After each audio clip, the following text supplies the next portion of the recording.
선거관리위원회 보죠. 자, 헌법 114조 1항입니다.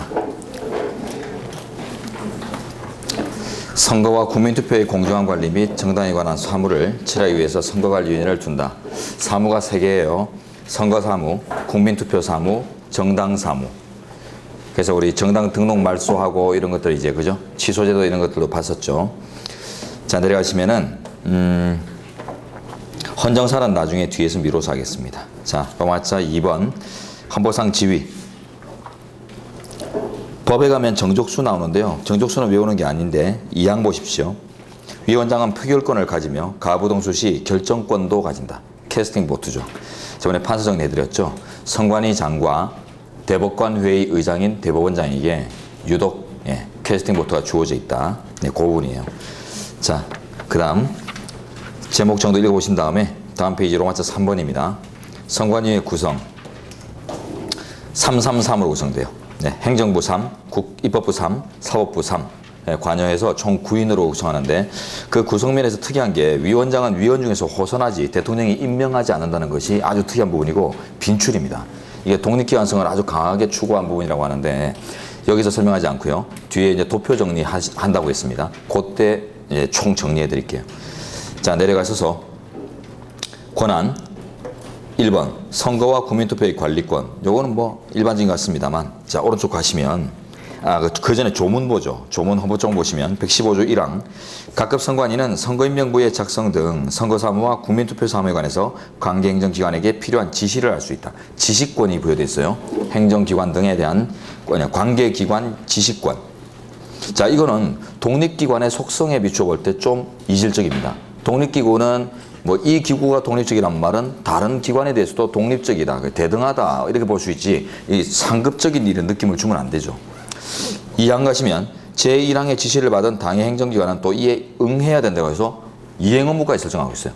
지시권과 이행 의무를 설정했는데요. 사무 유형 보십시오. 1항의 첫째 줄 선거사무와 국민투표사무 2개죠. 정당사무 빠져 있어요. 그죠? 네, 이게 사무의 성격상 이런 약간 고권적 지위를 부여할 필요가 있기 때문입니다. 국민투표사무나 선거사무는 국민주권의 실천입니다. 국민주권의 실현. 그렇기 때문에 주권자의 권한, 주권의 실현과 관련되는 직결되는 이제 사무이기 때문에 이와 관련해서는 주권자를 위해서 어느 정도의 지시권, 이행 의무가 부과될 수 있다. 이런 취지입니다. 그래서 오른쪽 가시면 첫째 줄에 선거사무와 국민투표사무에 관해서는 정당사무 들어가면 안 됩니다. 관계행정기관에게 필요한 지시를 할 수 있고 또 이행 의무도 설정되어 있다. 잘 아셔야 되고 정당사무는 당연히 배제될 수밖에 없는 게 주권작용 그 자체로 보기는 힘들죠. 정당관리사무는. 자, 그 다음 밑에 예시 판례 2개 나오는데 첫 번째 판례와 두 번째 판례가 이제 관계에 있습니다. 첫 번째 판례의 의미에 대해서는 두 번째 판례에서 같이 포괄적으로 서술을 하고 있기 때문에 첫 번째 판례는 따로 안 보셔도 돼요. 그래서 두 번째 판례만 들어서 보시는데 노무현 대통령이 이제 하도 발언을 많이 하는 경과에서 나왔던 판시입니다. 중앙선거관리위원회 위원장이 대통령에게 통고한 선거중립 의무 준수 촉구가 노무현 대통령입니다. 헌법소원의 대상인 공권력 행사에 해당하는지 그 위의 사례가 그 오마이뉴스 사례라고 해서 오마이뉴스라는 인터넷 뉴스와 관련해서 노무현 대통령이 인터뷰를 하겠다. 이런 인터뷰가 예정돼 있었어요. 그때 이제 오마이뉴스사가 잘 됐죠, 그죠? 그러니까 자신을 홍보하기 위해서 최고 좋은 기니까 그 대통령과 인터뷰할 사항에 관련해서 미리 공지를 합니다. 이러이러한 내용을 가지고 인터뷰를 진행하겠다. 그랬더니 선관위가 그걸 딱 보고는 이런 걸 주고받으면 선거법 위반일 수 있는데 선거법에 저촉되는 내용이 담고 있네. 이래가지고 대통령한테 얘기를 합니다. 이런 내용으로 인터뷰하시면 안 됩니다. 법에 저촉될 수 있습니다. 그게 전 사례예요. 자, 그래서 그거 이제 미리 설명드렸고, 자, 들어가 보세요. 두 번째 판례. 2번 2002 헌마 106 사건, 그 위의 사례죠. 선행 사건을 이 사건과 비교해 보면 선례상의 중지 촉구는 장래에 개최될 예정인 대담 토론회, 오마이뉴스 이제 인터뷰 관련해서 그 선관위가 사전에 공선법 위반에 해당될 것이라는 법적 평가를 한 후 그러한 의견을 오마이뉴스와 이제 노 대통령에게 표명하면서 생겼던 문제입니다. 첫 줄 다시 올라가시면 선례상의 중지 촉구는 장래에 개최될 예정과 관련해서 이루어졌죠. 장래에다가 표시해 놓죠. 장래적 판단 행위. 자, 근데 이제 이 사건 두 번째 판례 이제 본 사건은 아래 넷째 줄 내려가세요. 이 사건 조치는 청구인의 과거의 행각이 위법임을 유권적으로 확인하고 이를 청구인에게 통지하면서 그 재발 방지를 촉구한 것이다. 자, 다시 올라가서 과거의 행위할 때 과거에다가 표시합니다. 이미 과거에 저질러진 행위에 대한 유권적 판단. 그래서 이 둘 다 판단 행위지만 의미가 달라요. 그래서 결국 내려가시면 선례상의 중재 촉구는 단순한 권고적 비권력적 행위인 공면선거 협조 요청에 불과하여 피통고자에게 대해서 직접적인 법률 효과를 발생시키지 않는 것이지만 이 사건 조치는 이미 저질러진 과거의 행각에 대해서 유권적으로 잘못된 행위였습니다 라고 평가 내리는 것이죠. 그렇기 때문에 위법 행위에 대한 유권적인 판단 및 그에 대한 경고를 함으로써 청구인의 기본권을 실질적으로 제한하고 있으므로 위 선례의 판시가 이 사건에 적용된다고 볼 수 없다. 네, 그래서 의미 구분만 잘 하시면 돼요. 장래적 판단, 과거적 판단 행위. 자, 다음에 3번 규칙재정권 이런 건 보는 게 아닙니다. 헌법상 자율기회는 다 주어져 있다. 감사원 빼고. 자, 넘기시고. 법원. 자, 사법권의 독립. 의로 내려가시면요. 줄된데 광의로는 법관의 재판상 독립 외에 법원의 독립과 법관의 신문상 독립을 포함한다. 넓게 보면 총 세 가지입니다. 재판상 독립, 법원의 독립, 신문상 독립. 이런데 광의로는 재판상 독립 외라는 표현을 썼죠. 그러면 가장 중핵은 뭐라는 거예요? 재판상 독립이 중핵이고 그게 이제 협의의 사법부 독립 내용입니다. 재판상 독립이 협의의 내용이다. 이를 위해서 이제 수단적으로 법원의 독립과 법관의 신문상 독립 내지는 인적 독립이 수단적으로 강구되는 거예요. 그래서 재판상 독립이 목적이고 그 외의 것들은 수단입니다. 자, 법원의 독립 내려가시면 그래서 유관 조항들이 이제 보이는데요. 요거는 나중에 한번 읽어보시고, 자, 오른쪽 로마자 3번 법관의 독립 들어가십시오. 로마자 2번은 법원의 조직상 독립, 행정부나 집행부 이런 데로부터 이제 독립, 조직상 독립되는 걸 얘기하고, 로마자 3번은 이제 법관의 독립으로서 1번 재판상 독립, 또 넘겨보죠. 851페이지에 가면 2번 신문상 독립, 이렇게 두 가지가 나옵니다. 자, 다시 돌아와서 847 법관의 재판상 독립, 요게 제일 궁극이라고 했죠. 핵심적인 내용. 자, 내려가시면 본문 헌법 103조가 규정하는 법관의 재판상 독립 내지는 직무상 독립 또는 물적 독립 동의어입니다. 재판상, 직무상, 물적 독립 요 세 가지 기억하시고, 이는 사법권 독립의 가장 핵심적인 요소로서 법관이 외부 간섭 없이 오로지 헌법과 법률에 기초해서 자신의 양심에 따라 독립 심판하는 것을 말한다. 그리고 여기에 법률이라는 뭐 이런 거 나오지만 중요하지 않습니다. 자, 다음 페이지. 법과 양심에 따른 심판으로 압축되는데요. 103조의 내용은 다시 103조는 헌법과 법률에 의하여 양심에 따라 독립하여 심판한다라고 규정되어 있거든요. 그걸 이제 한마디로 압축하자면 법과 양심에 따른 심판 이렇게 압축되고요. 그 다음에 독립하여 심판한다 하기 때문에 그걸 이제 다시 얘기하면 2번에서 대외적 간섭 내지는 대내적 간섭으로부터의 독립 이런 이제 표현으로 나오게 되어 있어요. 자, 1번 법과 양심에 따른 심판. 뭐 헌법의 의미, 법률의 의미 나오는데 전부 넓게 봅니다. 넓게. 광의의 헌법, 광의의 법률. 그리고 양심에 따른 심판으로 내려가시면, 자, 이건 앞에서 양심의 자유 할 때 말씀드린 건데요.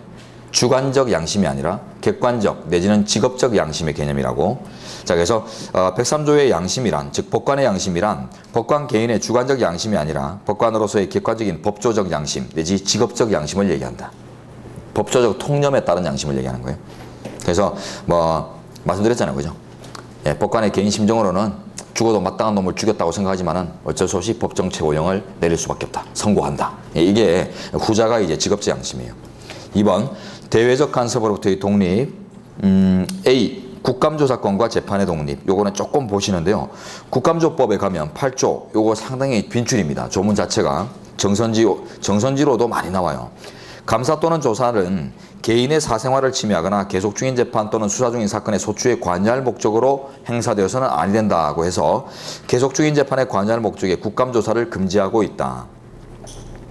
자, 근데 이때 중요한 게 둘째 줄 다시 올라가시면 뒤에 관여할 목적이라는 표현이 상당히 중요합니다. 해석론에서.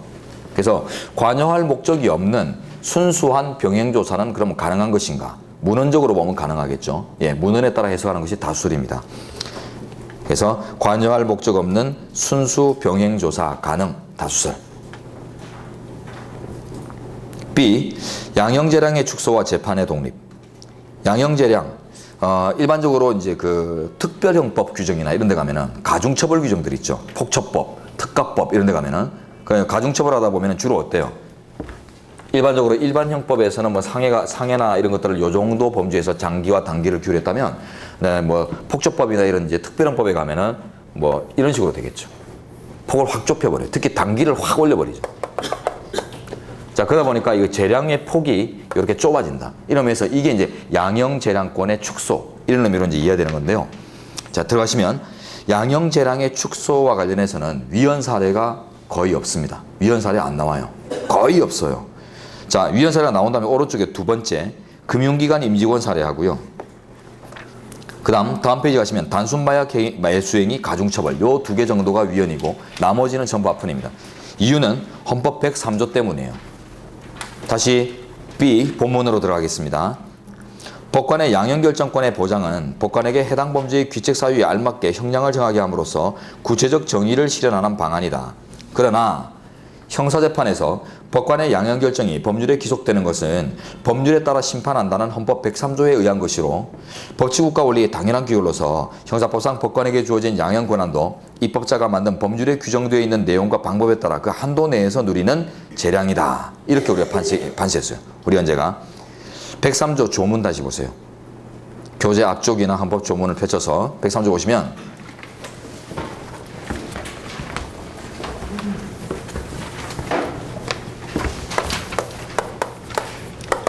법관은 헌법과 법률에 의하여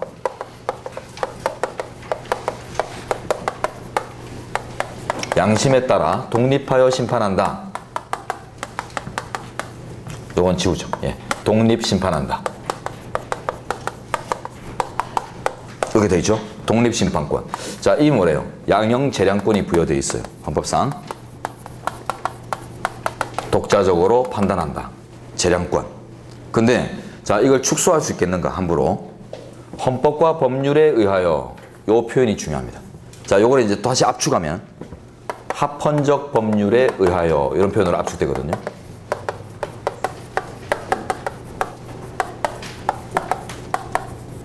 그죠?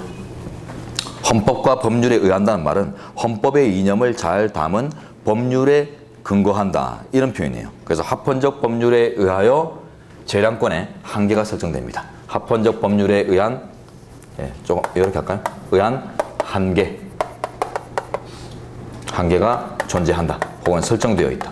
자, 이런 의미에서 본다면 이 법관의 양형 재량권이라는 것도 완전한 의미의 재량이라기보다는 한계 범위 내의 재량권이다. 이런 의미가 되죠. 이걸 얘기하고 있는 우리 판례가. 그래서 103조에 의하여 그 자체가 애초에 헌법의 이념을 담지 못해서 위헌적인 법률이 아닌 이상 대부분의 법들은 다 이제 합헌적이다. 이렇게 합헌을 추정한다고 봤을 때 합헌적인 법률의 범주 내에서만 인정되는 재량권이기 때문에 법률로서 양형재량을 축소하는 것 자체는 일반적으로 입법형성권의 범주다. 법률에 의한 한계 내에서 재량을 가진 데 있으니까 입법형성권이 부여되어 있다는 거예요. 그래서 법률에 광범한 입법형성권이 부여되어 있는 결과 뭐예요? 위헌으로 나올 가능성이 낮아진다는 거예요. 자, 그러나 이 법률은 합헌적인 이념을 담아야 돼요. 그죠? 헌법에 합치하는 이념을 담아야지 헌법과 법률에 의한 한계라는 이제 의미가 상정되죠. 그러니까 어떤 법률이 애초에 헌법의 이념을 제대로 담지 못했다면 그러한 법에 의한 양형재량의 축소는 이제 위헌이다. 이렇게 되는 거예요. 그 사례가 어떤 사례냐면, 자, 오른쪽 갑니다.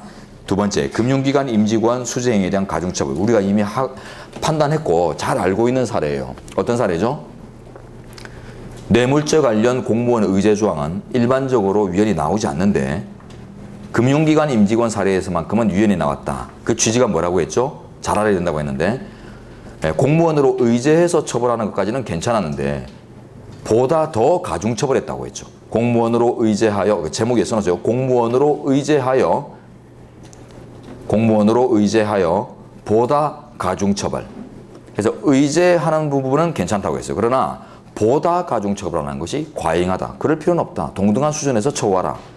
예, 그래서 자, 첫 번째 두 번째 사례가 이제 보다 가중처벌하는 것이 헌법의 이념을 담지 못했다고 해서 이제 위헌 나오는 거예요. 자, 내려가시면 안 봐도 됩니다. 그래서 위헌이고 그 밑에 이제 세 번째 판례 보세요. 이제 법이 개정된 거예요. 그래서 사건 기어 보겠습니다. 금융기관의 임직원의 수뢰 행위를 공무원의 수뢰죄와 같은 수준으로 가중처벌하도록 개정된 거예요. 같은 수준 줄거세요. 자, 이거는 이제 보다 가중처벌하는 사안이 아니죠. 그렇기 때문에 헌재 취지를 잘 담아서 합헌입니다. 자, 그 외에 나머지 각종 가중처벌을 통한 양형재량의 축소, 주로 이제 가중처벌 규정이에요. 전부 합헌입니다. 넘어가시고, 이제 다음 페이지 가서 이보다 더 많아요. 더 많지만 예로만 담아놨는데 대부분이 주류가 합헌이고, 자, 다음 페이지 단순 마약 매수행위 가중처벌, 요것도 위헌입니다. 요 두 개만 기억 잘하세요. 금융기관 임직원 사례와 단순 마약 매수행위 가중처벌만 위헌이다. 이런 식으로 기억해 내주시면 돼요.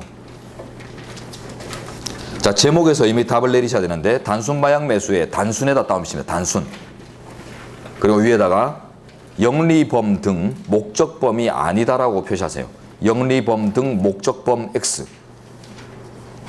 그래서 마약을 사가지고 되팔기 위해서 그런 목적으로 샀다면 이런 결국 어때요? 마약의 확산의 취지가 전제되어 있기 때문에 엄청 가중해도 괜찮다 이렇게 생각합니다. 판례는. 그러나 단순 마약 매수행위는 뭐냐면은 되팔라고 하는 것이 아니라 그냥 내가 한번 경험하려고 하는 거예요. 그죠?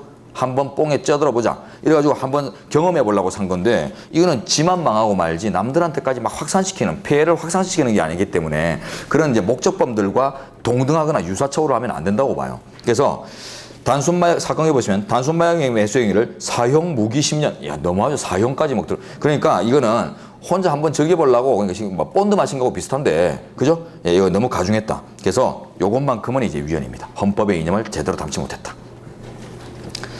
자, 다음 소송 당사자로부터의 독립, 요거는 넘어갈게요. 네, 제목 위주 한번 보시고, 자, 오른쪽 3번 사회 세력으로부터의 독립. 요거는 우리 집시법 할 때 안 봤었죠. 주요 청사 부근에서 인근 집회 금지할 때 각급 법원 인근에서 100m 내에서 금지하는 거는 그냥 합헌이었잖아요. 그때 논거뭐였어요? 여론으로부터의 독립, 사회 재세력으로부터의 독립. 이게 재판의 독립이라고 했어요.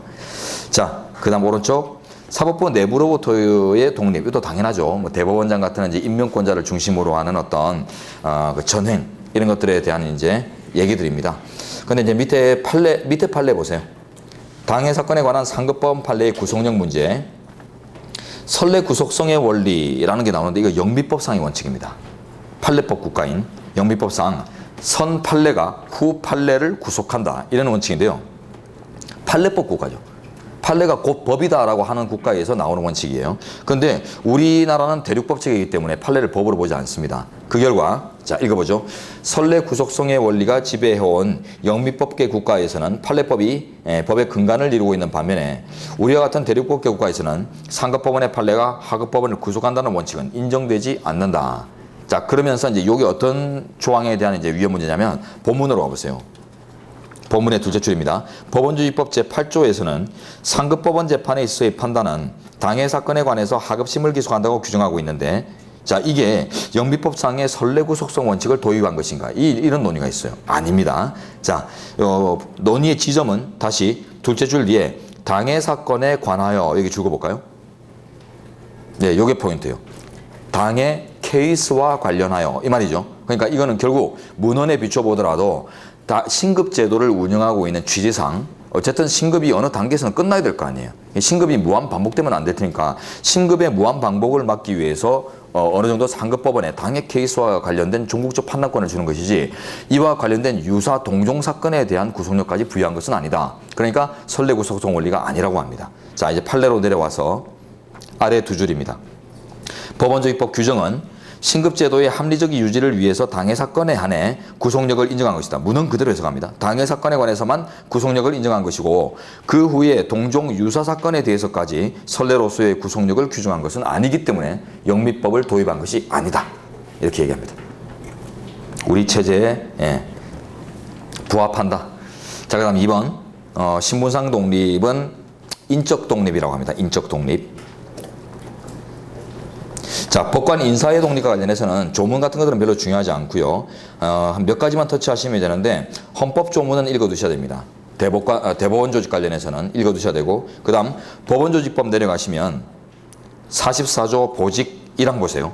판사의 보직은 대법원장이 단독으로 행합니다. 자, 요거는 대법관회의의 동의사항 아닙니다. 그래서 임명은 대법관회의 동의 얻어서 하는데 그 헌법 조항을 보시면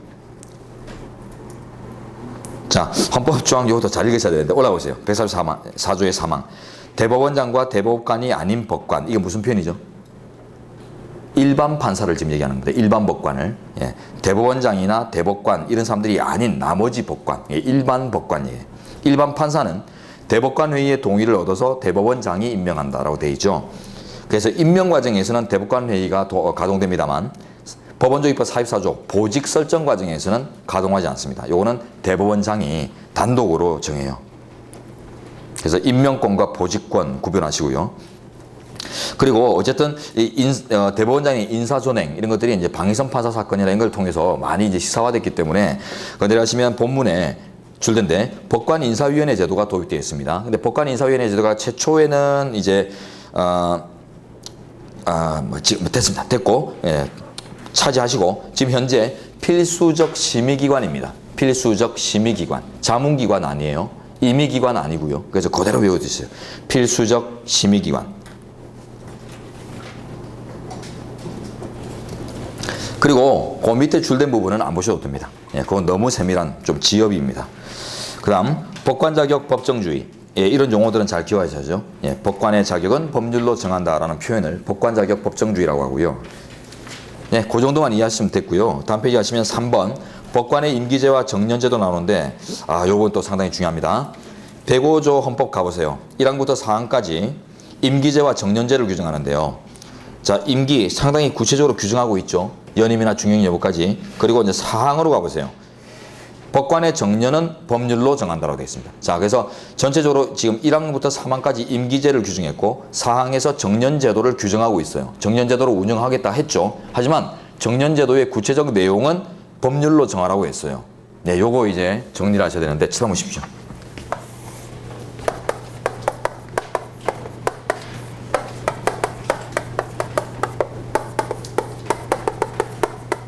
자, 이 모두 헌법에 규정되어 있습니다. 그래서 헌법에서 아주 규정되어 있고요. 정확하게 규정되어 있고 그 다음에 정년제도도 헌법에 규정되어 있는데 다만 비교하실 게 있어요. 이것도 헌법 규정이 있는데 정년 차등제의 설정은 법에서 했죠.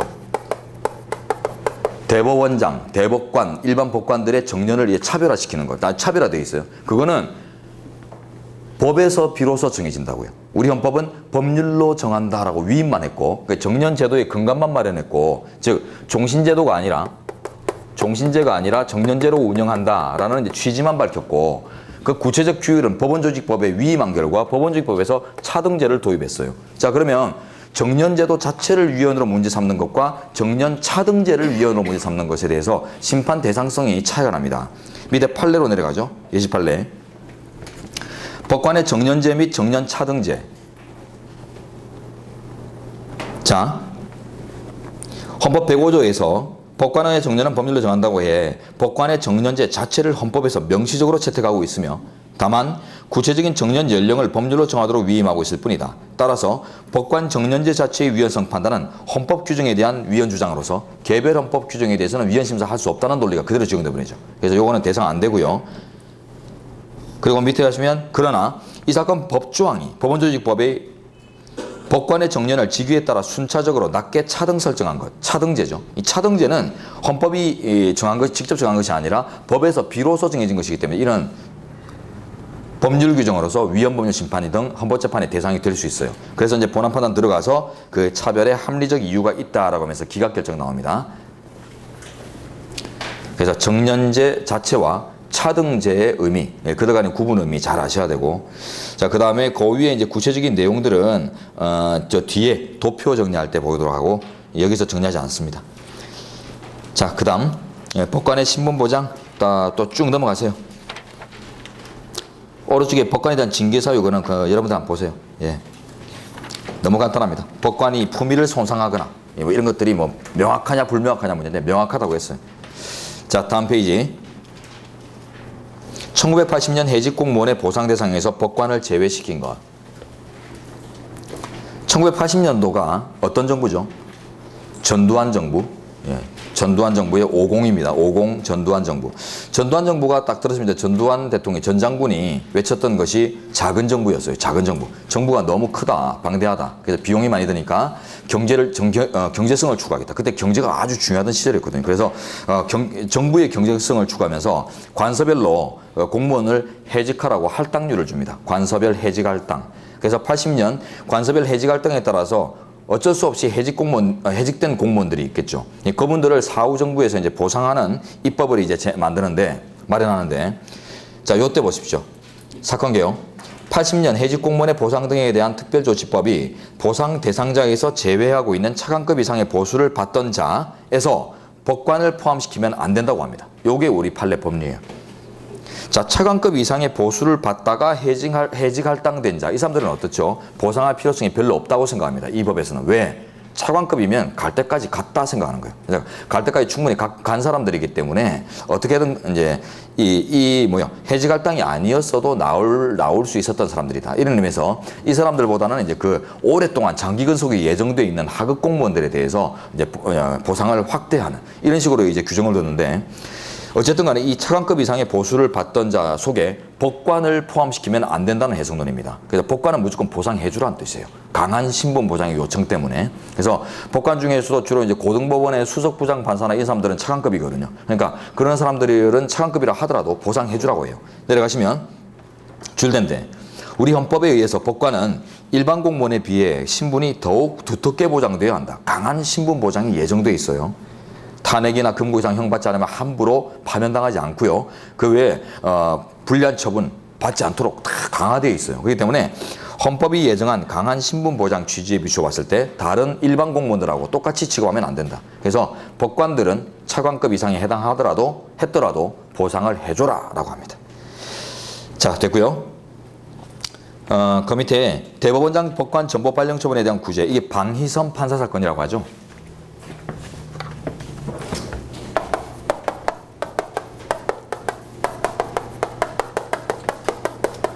네, 방희선 판사.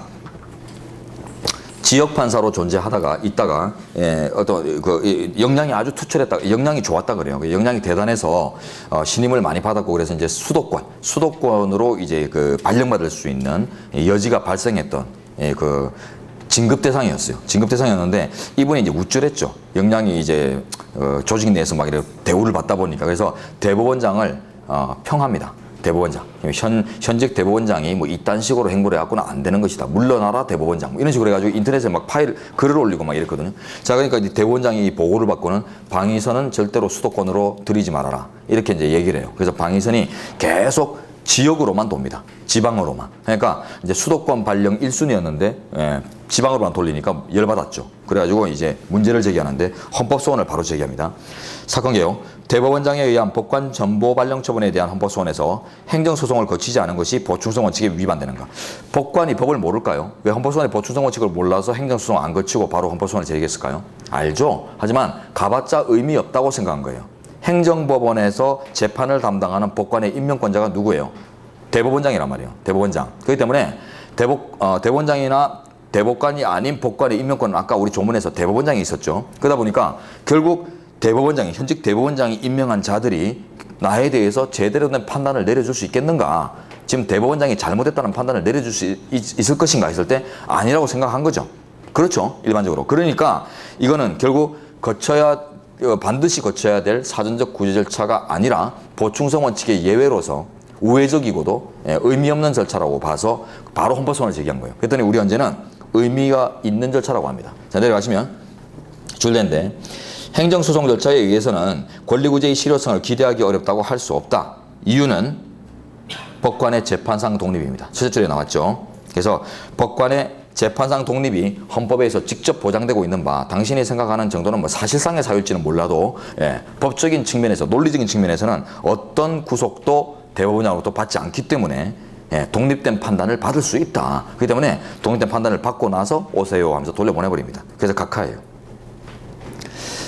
자, 그 다음 나머지는 됐습니다. 그 다음 오른쪽에 법원의 조직, 대법원 정도 중심으로 해서 잘 보시면 되고, 나머지 법원과는 관계가 없어요. 헌법에서는 전혀 신경 쓰지 않습니다.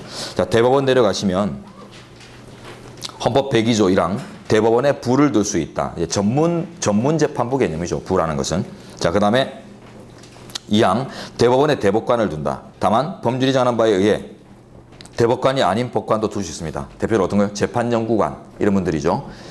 자, 그 다음 104조 임명구도인데 이거는 넘어가시고요. 자, 그 다음 법원조입법 4조로 가시면 대법관 정수가 나옵니다. 대법원장을 포함하여 14인. 정확하게 외워야 돼요. 헌법재판관 정수하고 다른데 요 이제 내용은 헌법재판소 파트 가면 제가 이제 본문에 자세히 써놨어요. 헌법재판관 정수는 헌법에서 직접 구인으로 정하고 있습니다. 지금 여기 써놓을까요? 오른쪽에 여백에 비교 표시해서 헌법재판관 정수 땡땡 헌법상 구인. 그래서 헌재 재판관 정수를 변경하기 위해서는 헌법 개정해야 됩니다. 그러나 대법관 정수를 변경하려면 어떻게 돼요? 이건 헌법에서는 마련되지 않았고 법에서 비로소 마련되기 때문에 법률 개정만으로도 변경이 가능하다. 이런 큰 차이가 있고요.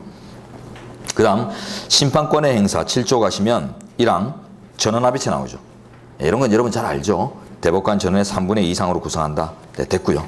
자, 다음 페이지. 합의체 이제 전속사항이 나오는데요. 1호부터 5호까지. 자, 1호 명령 또는 규칙이 헌법에 위반함을 인정할 때 위반함 따옴표 하세요. 2호 명령 규칙 등이 법률에 위반함을 인정할 때 위반함 따옴표. 그리고 오른쪽 여백에 씁니다. 둘이 묶어서 위헌 위법 결정만 전속사항입니다. 그래서 합헌 합법 결정은 전속사항이 아니에요.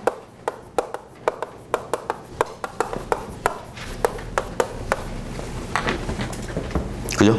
문헌을 보시면 위헌성을 판단하는 것만 전원합의체 전속사항이고 나머지 위헌성을 판단하지 않는 것은 부에서도 판단할 수 있도록 되어 있어요.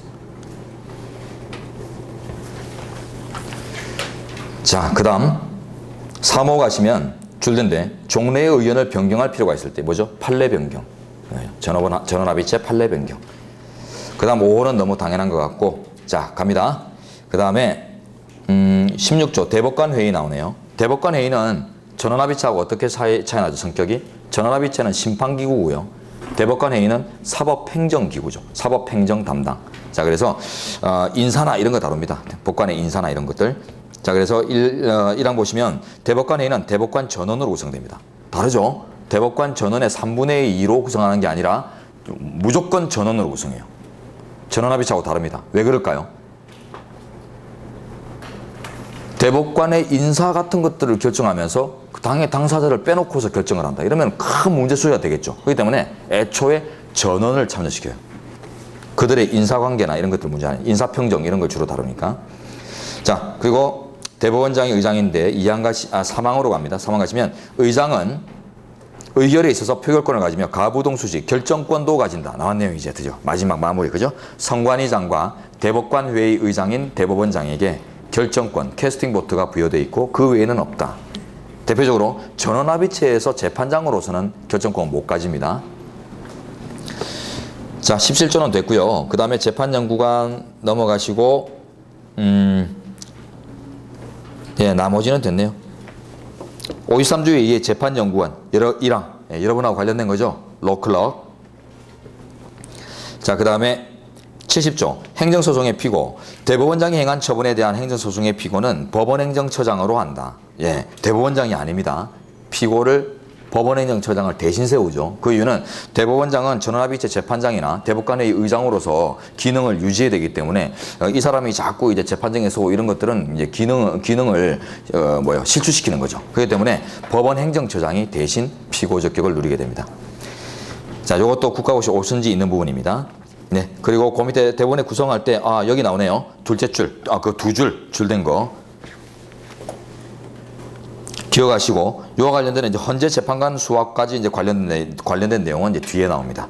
자, 넘기시고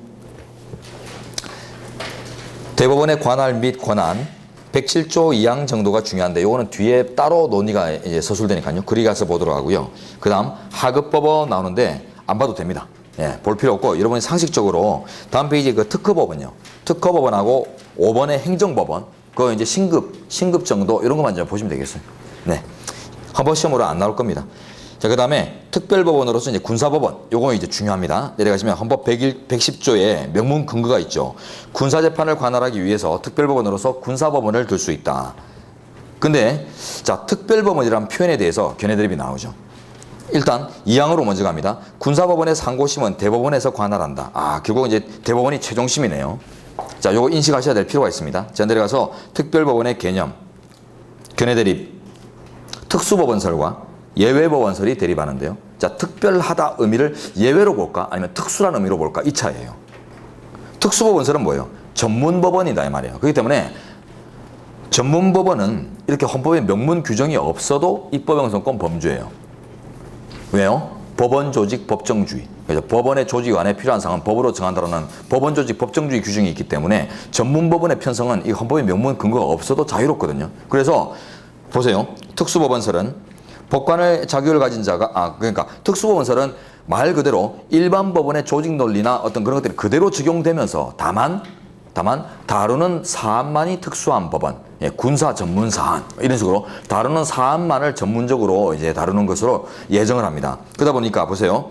특수법원설은 법관의 자격을 가진 자가 결국 재판을 담당하고 그 재판에 대한 대법원의 상고가 인정되고 있을지라도 그 관할이 특수한 사항에 한정된 법원, 즉 특수 내지 전문 법원을 특별법원이라고 한다. 이런 식으로 이해를 해요. 그러면은 우리 현행 군사법원법상의 군사법원은 특수법원설에 따르면 위헌돼요. 위헌. 우리 군사법원법상 군사재판은 법관이 아닌 자들이 재판 담당하고 막 이러거든요. 그렇기 때문에 일반 법리에서 벗어나면 안 돼요. 그러니까 이거는 바로 다루는 사항만 전문사항이지 나머지는 다 일반 법원과 똑같은 조직놀이다 이렇게 보기 때문에 헌법상 이제 근거 없는 것으로서 우리 현행 군사법원법을 위헌으로 판단을 해요. 그런데 이제 내려가시면 그다음에 이제 연계해서 보죠.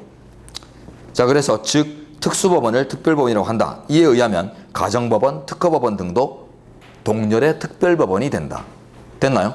자, 근데 이제 이번 반면에 예외법원설은 법원에 관한 헌법 원칙이 적용되지 않는 법원, 즉 일반 조직 논리와 전혀 다르게 규율되는 법원을 예정했다고 보고요. 즉 법관으로 구성되지 않거나 혹은 대법원을 최종심으로 하지 않는 예외적인 법원을 헌법상의 특별법원으로 이해합니다. 근데 우리나라의 특별법원은요, 어떤 유형에 들까요? 첫 번째 유형에 들겠죠. 법관으로 구성되지 않는 예외법원이고 대법원을 최종심으로 하지 않는 예외법원은 아닙니다. 왜죠? 왼쪽 조문 110조 2항 때문이죠. 최종심을 대법원으로 한다고 했으니까. 자, 됐습니다. 그러면 마지막 줄, 가정법원이나 특허법원 같은 전문법원들은 여기 예외 법리가 적용 안 되니까 특별법원이 되지 못합니다. 특별법원의 개념에 들지 못해요. 자, 특별법원의 허용 여부. 군사법원 이외의 예외법원을 또 창설할 수 있는가 이 논의입니다.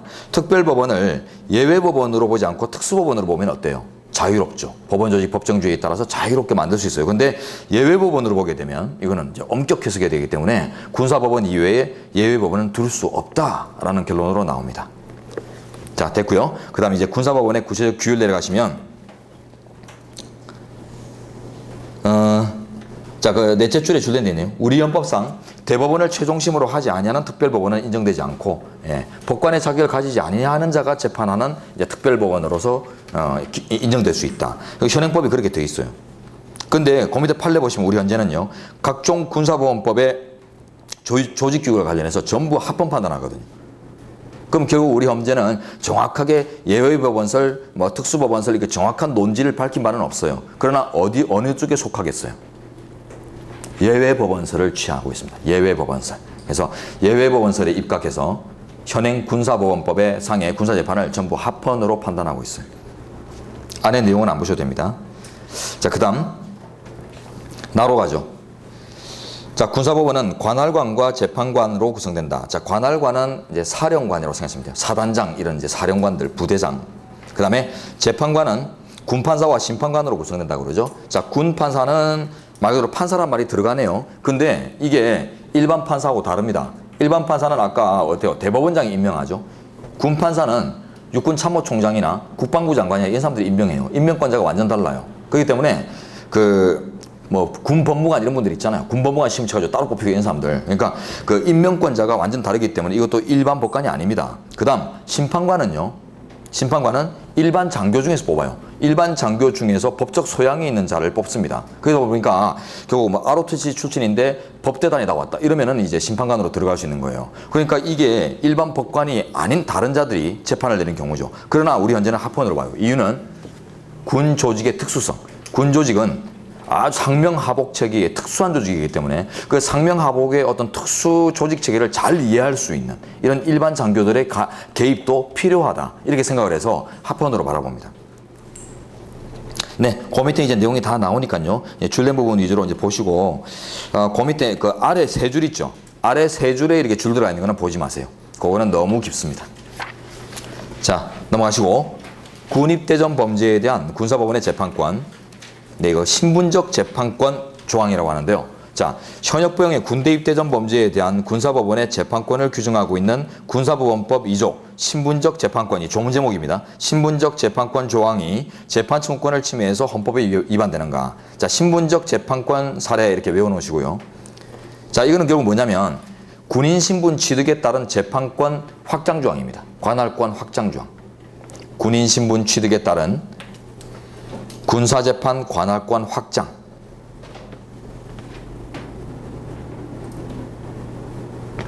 군인 신분 취득에 따른 군사재판권 확장 조항.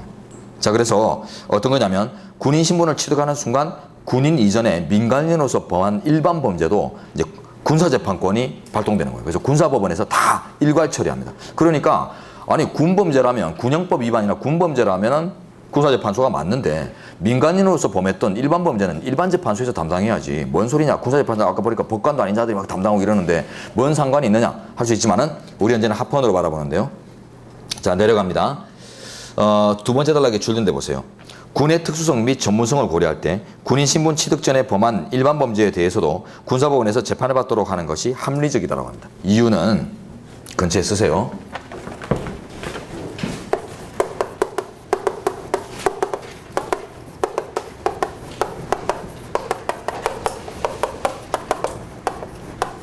예, 요런 겁니다. 군 병력 형성 유지에 적합하다. 쉽게 얘기해서 민간인으로 범한 범죄가 이제 공판이 계속 열린다. 몇 년간. 보통 이제 확정되려면 형사재판 막 길게는 3년까지도 가죠. 그러니까 군생활 할 때 군생활 내내 재판을 받는 거예요. 일반 재판을 받는다. 그럼 어떻게 되겠어요? 재판 공판기일 열릴 때마다 헌병대가 컨보이 해가지고 호송해가지고 데려갔다가 기다렸다가 또 데려오고 며칠 있다가 또 새로운 공판기일 또 나갔다가 들어오고 들락날락 뭐죠? 휴가 갔다 오는 거죠. 쉽게. 그러니까 이거는 군 병력은 일정한 위수 지역에 유지되어야 한다. 이런 의미의 군 병력 유지의 어떤 그 취지에 적합하지 않다는 거예요. 그렇기 때문에 그런 이제 특수한 논리 때문에 군 재판소가 일괄 처리하는 것이 필요하다라고 해서 합헌 처리합니다. 네, 나머지는 다 넘어가시고 이제 사법 절차와 운영 조금 더 진행합니다. 자, 재판의 신급제 내려가시면요. 조문 법원은 최고법원인 대법원과 각급 법원으로 조직된다. 요 조항은 좀 외워주시는 게 좋아요. 최고법원인 대법원과 각급 법원 이런 식으로. 자, 그러면 이제 1번 3심제의 원칙이 헌법상의 원칙인가 아닌가 이런 이제 논의가 직결되는데요. 헌법 101조 2항은 최고법원인 대법원과 각급 법원으로 조직된다고 해서 상하의 신급제를 규정한 건 맞습니다. 그죠? 상위 재판소와 그 밑에 하위 재판소를 나누는 신급제도를 우리 헌법이 규정하고 있는 건 맞아요. 그래서 신급제도 자체는 헌법상 제도입니다. 자, 근데 2심 이상의 신급제도 자체는 헌법상 필수적인 것이 필수적인 것이고 대법원이 최종 심의할 것이다. 왜? 지금 두 신급이 보이잖아요. 대법원이라는 신급과 그 외에 각급 법원의 신급에서 2신급이 보이죠. 그러니까 신급제도를 마련했다는 말이 2심은 무조건 추구된다는 뜻이에요. 자, 근데 셋째 줄 2심 이상인 경우 신급을 몇 심으로 하느냐의 문제는 결국 입법형성권이라고 합니다. 그래서 3심제의 원칙은 법원조직법에서 입법형성권의 범주에서 인정되는 것에 불과하지 헌법이 직접 정하고 있는 것이 아니다. 헌법은 2심 이상의 심급만 구분하면 된다라는 취지를 갖고 있다는 거예요. 그래서 2심제는 헌법상 원칙이고요. 3심제는 법률상 원칙입니다. 자, 이제 2번 들어가시면 3심제의 예외들이 간혹 있죠. 2심제 사안이나 단심제 사안인데 주로 우리 지방자치제도나 선거제도나 이런 거 볼 때 단심제 이런 거 많이 봤어요. 그죠? 중앙선거관리위원회 거쳐서 뭐 대법원으로 가는 거 있었고, 어떤 거는 시도선거관리위원회 소청 거쳐가지고 고등법원으로 갔다가 거기에 불복하면 대법원으로 갈 수 있는 2심제도 있었고요. 그래서 선거소송이나 이런 거 관련해서 이런 예외들이 인정되는데 외우는 거 아닙니다. 다 버리시고 제도 파트에서 우리가 구분해서 봤던 정도면 충분해요. 자, 다음 페이지. 로마자 2번 재판의 공개제. 자, 27조 사망 조문요. 모든 국민은 신속한 재판 받을 권리를 가지고 공개 재판 받을 권리를 가지는데 공정한 재판이라는 표현은 없다. 앞에서 봤죠? 그러나 당연하다. 다음.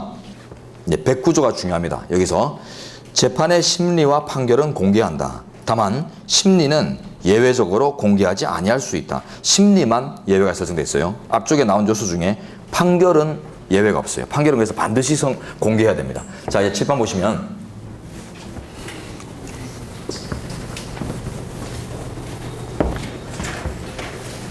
자, 우리 109조는 이렇게 정리할 수 있습니다. 자, 재판의 심리와 판결의 공개 제도를 규정하고 있어요. 즉 재판 공개 제도, 그죠? 좀 정확하게 얘기하자면 이제 재판의 심리와 판결을 공개하도록 하는데 재판의 개념, 공개 대상인 재판의 개념, 심리의 개념, 판결의 개념, 그리고 예외 허부 요게 논의가 돼야 되는데요. 재판, 다른 말로 바꾸면 쟁송 내지는 소송 이런 의미로 이제 접근할 수 있어요. 그렇기 때문에 비송은 안 됩니다. 비송 사건은 공개 대상이 아니다. 애초에 설정 취지도 그렇죠. 이혼 사건 같은 비송 사건들은 이거는 그 사법부의 뭐 분쟁의 해결이다 이런 의미로 이제 설정된 제도가 아니라 국가의 후견적 개입 이런 의미로 설정되는 거잖아. 자, 그렇기 때문에 후견자적 개입의 의미와 분쟁의 해결이라는 이 재판의 의미는 같지 않기 때문에 비송은 공개 대상이 아닙니다. 그 다음 심리라고 했기 때문에 심리와 이제 구별되는 절차가 심리 바로 전 단계 공판 준비 절차 공개 대상 아닙니다. 그 다음 판결을 공개하라고 했죠. 근데 법원의 재판 형식은 나눠져 있어요. 판결, 결정, 명령 이렇게 3분도 있죠. 헌법재판소의 재판은 나눠져 있지 않기 때문에 그냥 헌재의 판단이라는 의미에서 뭐 결정 이렇게 총칭으로 쓰는데 법원의 재판은 나눠져 있어요, 형식이. 그러니까 이것도 나눠서 봐야겠죠. 결정이나 명령 작용은 공개 대상이 아닙니다. 판결만 공개 대상이에요. 그래서 재판부 명의로 내려지는 판결만이 공개 대상이고 법관 개인 명의로 떨어지는 결정이나 명령 이런 거는 이제 공개하지 않아도 됩니다. 그리고 하나 더 숨어 있는데요. 심리와 판결 사이에 하나 절차가 또 있어요. 합의 절차. 합의는 또 공개 대상이 아닙니다. 평의 내지는 합의는 공개 대상이 아니다. 그리고 이제 단서를 추가해 볼게요. 심리는 예외적으로 공익적 사유가 있을 때 공개하지 아니할 수 있도록 되어 있었죠. 그걸 이제 여기 녹이면 심리는 예외가 있어요. 그걸 이제 좀 일반화시키면 임의적 공개다. 심리는 공개 안 될 수도 있다. 이런 의미로 볼 수 있고, 자, 판결은 예외가 없죠. 그렇기 때문에 반드시 공개된다. 필수적 공개. 이런 식으로 해서 이제 109조의 전반의 의미를 다 파악할 수 있고요. 이 노란색으로 칠해진 것은 전부 기출사항들입니다. 그래서 요 아주 빈출 영역이니까 잘 봐두시기 바랍니다. 네, 그거 봤으면은 이제 주요한 내용들은 그 밑에 1번 본문 내용에 다 실려 있거든요. 그래서 출처리된 부분 위주로 해서 나중에 시간 되실 때 확인만 해보시고, 자, 나머지 내용들은 중요하지 않습니다. 특히 로마자 3번 법정 질서 유지, 헌법에서는 전혀 관심 없고요. 그 다음에 이제 법원의 권한 이하는 다음 시간에 보도록 하죠. 일요일 6시 반입니다. 301호 요 강의시도 잡혀져 있을 거예요. 별 유동사항 없으면. 그래서 일요일 날 뵙도록 하고, 그리고 선택형 문제는 일요일에도 나옵니다. 그래서 미리 와서 보실 분들은 보시고 월요일에도 나올 겁니다. 마지막이라 월요일에도 나올 거니까 뭐 자료로 챙겨가시든 한번 봐보시든. 근데 월요일은 사례형 문제를 풀기 때문에 선택형 푸실 시간은 없을 테니까 자료로 그냥 챙겨가시기 바랍니다. 그래서 선택형 문제가 아직 2회가 남아있고 월요일 사례형 풀이가 남아있어요. 자, 일요일 날 다시 뵙도록 하고 오늘도 수고 많으셨습니다. 수고하셨습니다.